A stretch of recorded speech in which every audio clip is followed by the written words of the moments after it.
কোরআন শরীফে আছে, আল্লাহ বলছে, বান্দা আল্লাহকুমুত তাকাসুর, দুনিয়ার লোভ, দুনিয়ার নেশা বাড়ানোর প্রতিযোগিতা, আরো গাড়ি, আরো বাড়ি, আরো বিল্ডিং, আরো দালান, আরো জায়গা, আরো জমি, আরো ক্ষেত, আরো ফসল, আরো নেতাগিরি, আরো মাতব্বরি, আরো অহংকার, জি ফুত, এই নিয়ে বাড়াবাড়ি। আল্লাহ তাআলা বলে সব এগুলো তোমাদেরকে ডুবাইয়া দিল, আখিরাত ভুলাইয়া দিল। হাত্তা জুরতুমুল মাকাবির, এভাবেই একদিন কবরেই পৌঁছে গেলাম। একদিন তো কবরেই পৌঁছে গেলাম। কাল্লা সাউফা তা'লামুন, আল্লাহ বলে সাবধান বান্দা, এই কবরে আসলেই তুমি জানতে পারবা তোমার নাফরমানির শাস্তি কি। সুম্মা কাল্লা সাউফা তা'লামুন, আবারও জানতে পারবা হাসরের ময়দানে জাহান্নামের শাস্তি দিয়া তোমার নাফরমানির পরিণতি কি।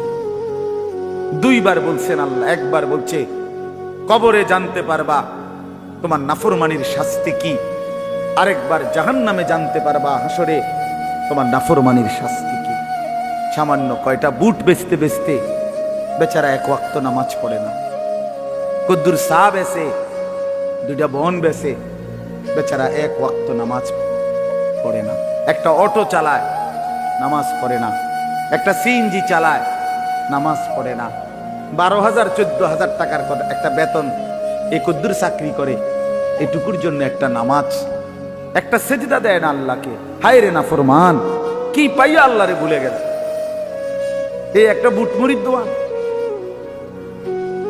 একটা বন বিড়ির দোকান, একটা অটো, একটা সিএনজি, 12,000 14,000 20,000 টাকার একটা সামান্য চাকরি, এই সামান্য এটুকুর জন্য আল্লাহকে ছেড়ে দিলেন, আখিরাতকে ভুলে গেলেন। আস্তাগফিরুল্লাহ, আস্তাগফিরুল্লাহ। প্রিয় ভাই আমার, ছেলেরা আমার, তোমাদেরকে বলি ভাইয়া, 12,000 টাকার একটা বড় মোবাইল অথবা 18,000 টাকা 20,000 টাকার একটা মোবাইল পাইয়া আল্লাহকে এভাবে ভুলে গেলা। নিজের চরিত্র, নিজের ইজ্জত, নিজের আত্মমর্যাদা, নিজের বংশের মর্যাদা, বাবা মায়ের সম্মান, ইসলামের সম্মান, আল্লাহর কথা, রসুলের কথা, কবর, মরণ, আখিরাত সব ভুলে গেলা ভাইয়া। এই মাত্র 20,000 টাকার কাছে এভাবে হারিয়ে গেলা, এভাবে চরিত্রহীন হয়ে গেলা। সারা দিন নাই, রাত নাই। আমাদের ছেলেগুলোর দিকে তাকাইলে মায়া হয়। সারাটা দিন হাঁটে, বসে, চলে, ফিরে, শুধু মোবাইল, শুধু মোবাইল, শুধু মোবাইল, শুধু রাতকে রাত, সারা রাত। ওই দেখেন ওই অপদার্থ কি করে, দেখেন, দেখছেন, দেখছেন ভাই কি পরিমাণ অপদার্থ, দেখেন কি পরিমাণ বেহায়া। চিন্তা করছেন? হ্যাঁ, এইটাই জীবন। কিসের ইসলাম? কে বলে, কি বলে? আমার মোবাইল, আমি আছি, আমার মোবাইল আছে, এমবি আছে, চার্জ আছে, খালাস। আর কি,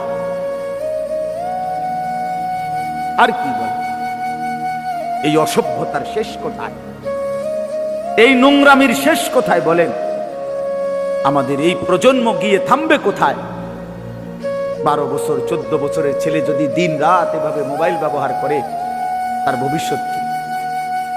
তার আগামীর সম্ভাবনা কি? আগামীর পরিণতি কি বাপ? আপনারা যারা বাবারা এই যে সন্তানগুলো রেখে যাচ্ছেন, এদের ভবিষ্যৎ কি? যে একটা ওয়াক্ত নামাজ পড়ে না, যে আল্লাহর কোরআন পড়ে না। আল্লাহ আমাদেরকে বুঝ দান করেন।